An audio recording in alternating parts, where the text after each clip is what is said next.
What's up, beautiful people? It's Sindafam. Welcome to the channel. Today we're going to be checking this video from Whatever Podcast, and Charlie Kirk was on the Whatever Podcast, and it's no news about Charlie Kirk being on the Whatever Podcast. And yeah, I'm excited to check this one out, as this is titled "This OF Girl Made Charlie Kirk Uncomfortable with Her Sexual Comments."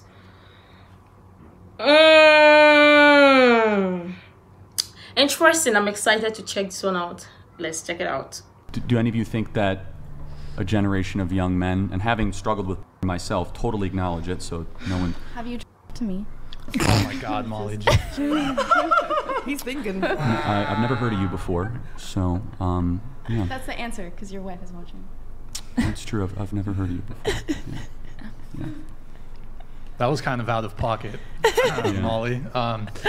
Okay, so... Charlie Kirk, your political commentator. Yeah. Can I say one thing? Absolutely. Go ahead. Molly, I have sympathy for you. I do. You're trying to cope with the suppression of your soul. And filming yourself having sex with other men and filming it is not the highest and best use of the talents that God gave you. It's not. I think that is a talent God gave me. Well, it's not the highest and best use, and it's not a talent, because, as I said, in my belief, it is should be saved in a sacred domain. We're not going to agree on that, but I hope you change course. I think you'll be happier and more joyful, and I pray you don't have to suffer too much to realize that. Well, in my belief, this is my most happy and joyful. So if Molly made like a huge pivot and started doing politics, would you support her political like runs and bids? It's not a matter of politics. I mean, I want what's best for all of you here, and I don't think filming yourself having sex with men is the highest and best use of your talents. In fact, I think it personally has done a lot of damage to a lot of young men. And don't take my word for it. Look, you can read the book by Gary Wilson, Your Brain on Porn. It is the #1 drug in America right now, and it impacts men. Well, it definitely isn't healthy. Okay, so it's not healthy, so we agree. So let me ask a moral question. What do you guys think of dealers that push fentanyl? Good people or not good people? Probably not. Not good people. So I mean, if we agree people. that porn is a drug, but hold on a second. If porn is a drug, how is Molly not either drug dealer or a drug manufacturer? It's different levels of addiction. There's so many other drugs. Well, hold on, weed is not fentanyl. But weed's fine. we agree. Porn's well, fine. I wouldn't say weed is fine, but it is not as bad as fentanyl. But I mean, there's different levels. Do you believe to, porn is a drug? I think it's an addiction. A drug is a no. So what does porn do to the male mind? I don't know. I'm not a male. Okay, yeah, it is the same biochemical release as. It's almost identical. In fact, it's even more powerful at times. Not to mention the damage it does to their relationships and how it has to rewire their brain. That goes without saying. But I don't really see the comparison with like fentanyl and porn though, because fentanyl actually kills people and is highly addictive. So I know right now currently like porn addiction is not recognized in the DSM-5 as a legitimate addiction. The only behavioral based addiction would be drug addiction, something like fentanyl or whatever. Every other type of addiction is something that's like that you can't, or sorry, not drug based, gambling. That's what it is. Gambling addiction is very real, but I don't believe porn addiction is. I think you can have impulse control issues with porn, but that would be like any other thing that you could have difficulty controlling, like your consumption of. So, go ahead, Molly, please. So Charlie Kirk is actually doing an incredible job, because addiction, I mean, what is the difference between porn addiction and drug addiction? Addiction is addiction. The only thing is, one of them, in fact, the both of them will drive you crazy. Man, even as a man, it will drive you crazy. The only thing is, one of them would buy you. That's the only difference. But yeah, these people, as long as to them, it is beneficial to them, so there is no reason or there is no problem with it.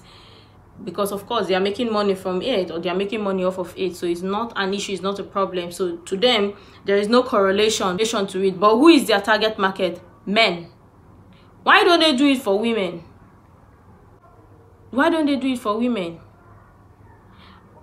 But of course, the first question that the lady asked, if it was a guy that asked a woman that question, they would have come for the man on social media. But it's perfectly fine for a woman to ask a man no problem. But they don't see any problem with whatever they are doing, but their same target market is for men. So she doesn't know what it does to a man, but your target audience is a man, or you're targeting men. Does she even know the kind of business she's doing? Because who are most likely going to be watching this is men. So you already know psychologically how to gain their attention to be addicted to you, Abby.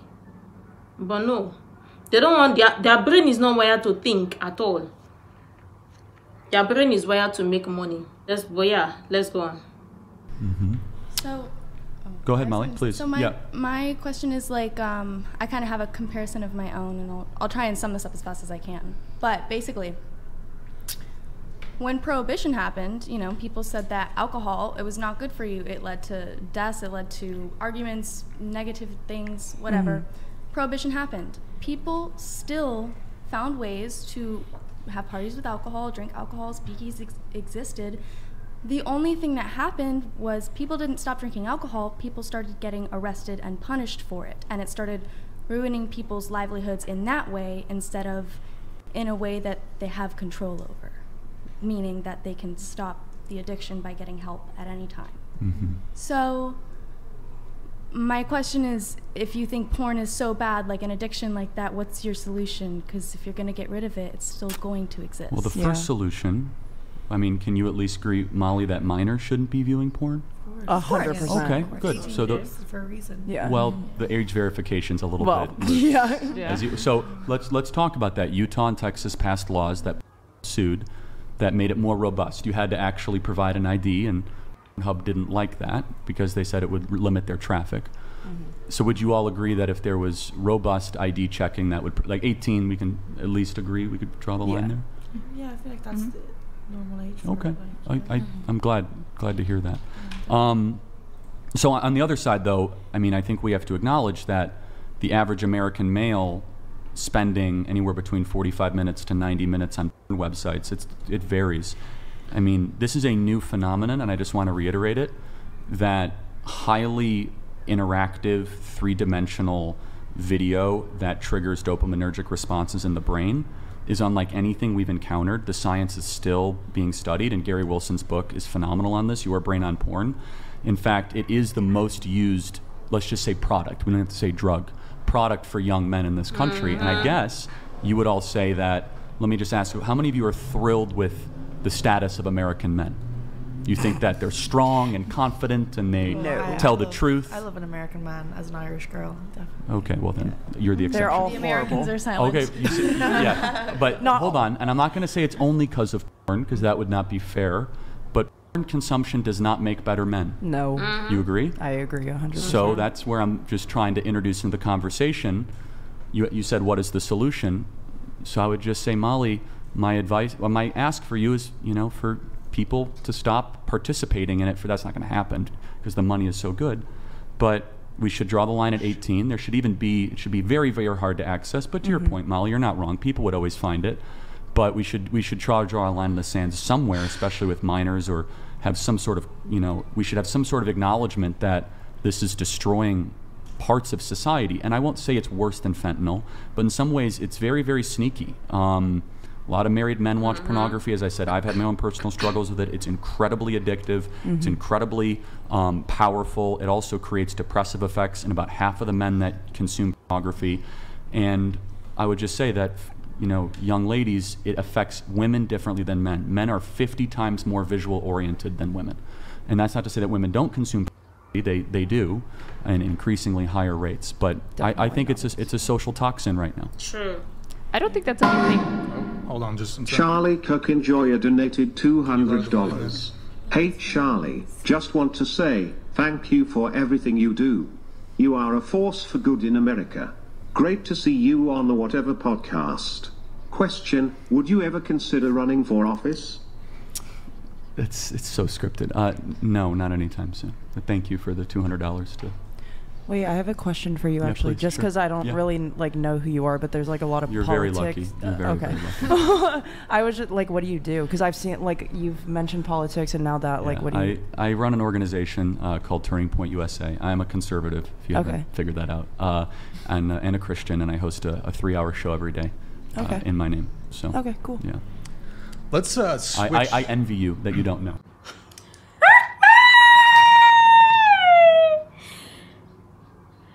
These women, it's like you understand when they fry some people's brain. These people, it's sometimes it's just good to bring people to educate them, because most of these people, they just don't understand what corn is, because to them there is a market and there is a target audience for this, so they are selling it because potential buyers are out there that are going to buy it. They just don't care about the consequences. They don't care because they are making good money off of it, or they are making good money from it. But they don't think that corn addiction is real. They don't see that corn addiction, there are consequences to it, or it damages people, men especially, and their major target audience are men. But they don't see anything wrong with it because it doesn't do the exact same thing drug does. Who tells you? The only thing is drug own will buy people. But corn, I've not heard, maybe it most likely must have happened, but I've not heard someone who got buyed because of corn. But some people, they become so addicted to it, it destroys their home, destroys their lifestyle, it destroys them completely, because they are pumping and they are so much invested in this. But of course, I'm sure these people also know that, because that is their line of work, that is what they do, and it's a fact that they come here to act like they don't know, but that is their target audience. That is where they make off good living from, because if they don't have these particular people or this particular target audience that are invested into or addicted to them, then they don't make good living off. So more than likely, most of them know, they just want to prove or show that, or say they are ignorant about this. But I mean, it's crazy. I understand that many people have been addicted to this some way or the other and have moved or turned a new leaf, but all the same, I would also love to know others to share their experiences. Was there at any point you were addicted to corn, and what was the reviving moment or the saving moment, or how did you get past it? I would really love you to share that in the comment down below. I'm sure tons of people have got a different opinion regarding this, and I would really love you to share that. You can share other useful information you think might be really helpful. Make sure to like, comment, and subscribe, and all of that stuff. And until next time, see you in the next video.